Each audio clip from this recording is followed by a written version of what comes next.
আসসালামু আলাইকুম। আমি কল্পনার কল্পকথাতে সবাইকে স্বাগতম। আজ আমি একদম শুরু থেকে কিছু গুরুত্বপূর্ণ কাজ দেখাবো বা বলতে চাই। নতুন যারা ছাদ বাগান করতে চান, আজকের ভিডিওটি তাদের জন্য। প্রথমে বৃষ্টির মৌসুমিতে যে গাছই লাগাবেন আল্লাহর রহমতে বেঁচে যায়। ছাদ বাগানে ফরমালিন মুক্ত ফ্রেশ সবজি ফল খাওয়া যায়।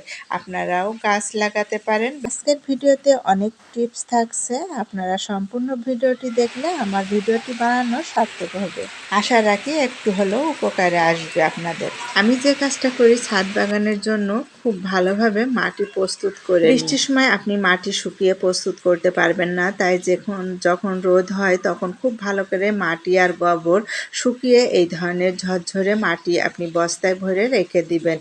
তো বৃষ্টির সময় যে কোনো গাছ এই মাটি দিয়ে লাগাতে পারবেন। ছাদ বাগানের সবচেয়ে গুরুত্বপূর্ণ একটি জিনিস, সেটা হচ্ছে মাটি প্রস্তুত করা। তো এই মাটি প্রস্তুত ভালোভাবে করলে আপনার ছাদ বাগানের গাছ সব ভালোভাবে বেঁচে যাবে এবং গাছগুলো খুব ভালোভাবে বেড়ে উঠবে।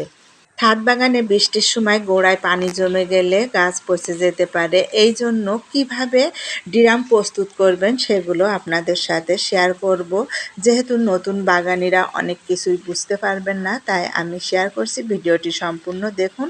প্রথমে দেখুন, বালতিতে আমি 4টি ছিদ্র করে নিয়েছি। গাছের গোড়ায় যেন পানি জমে না থাকে, তার জন্য চলুন দেখে নিই কী কাজ করি। প্রথমে দেখুন, কিছুটা খোয়া দিয়ে দিলাম আর ছোট এক বালতি মতো ছাদ ঝাড় দেওয়ার বালি আর একটু ময়লা টয়লা বালি দিয়ে দিলাম, যেন অতিরিক্ত পানি বেরিয়ে যায়, তার সাথে যেন মাটি না বেরিয়ে যেতে পারে। আর মাটিটা দেখুন কতটা ঝরঝরে। এই ধরনের মাটি দিয়ে যদি আপনি গাছ লাগান, গাছের গোড়ায় পাঙ্গাস ধরবে না, গাছ মরবে না। বৃষ্টির সময় কিন্তু আমাদের অনেক গাছ লাগানো হয়, এই ভিজা মাটি দিয়ে গাছ লাগালে গাছের গোড়ায় পাঙ্গাস ধরে মরে যেতে পারে।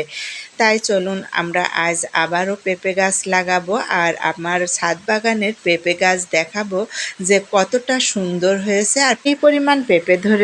আশা করি দেখে বুঝতে পারবেন যে গাছ লাগানো সঠিক আছে কি না। অনেকেই ভাবেন ছাদ বাগান করা খুব কঠিন। আসলে সঠিকভাবে মাটি তৈরি করা, পাত্রে পানি বের হওয়ার ব্যবস্থা থাকলে এবং নিয়মিত যত্ন নিলেই অল্প জায়গায় সতেজ ও সুন্দর সবুজ বাগান গড়ে তোলা সম্ভব। প্রথমে দেখুন, ছোট পাত্রে বীজ রোপণ করে শিকড় গজিয়ে গেলে আমরা সেই মাটি সহ দেখুন বড় পাত্রে লাগিয়ে দিলাম আর পাত্রটি কিভাবে প্রস্তুত করবেন দেখিয়ে দিলাম। শুকনা মাটিতে গাছ লাগাইয়ে ভালোভাবে পানি দিতে হবে এবং গাছটি বিকালে লাগালে ভালো হবে। আর আমার ছাদ বাগানের গাছটি দেখুন পেঁপে কি পরিমাণ ধরছে, আলহামদুলিল্লাহ, কতটা সুন্দর বড় বড় পেঁপে।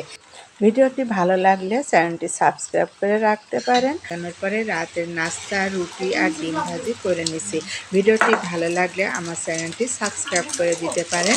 একটি লাইক দিয়ে কমেন্টে জানিয়ে যেতে পারেন যে আপনার ভিডিওটি কেমন লেগেছে। ভিডিওটি আর বড় করব না, সবাই ভালো থাকবেন। আল্লাহ হাফেজ।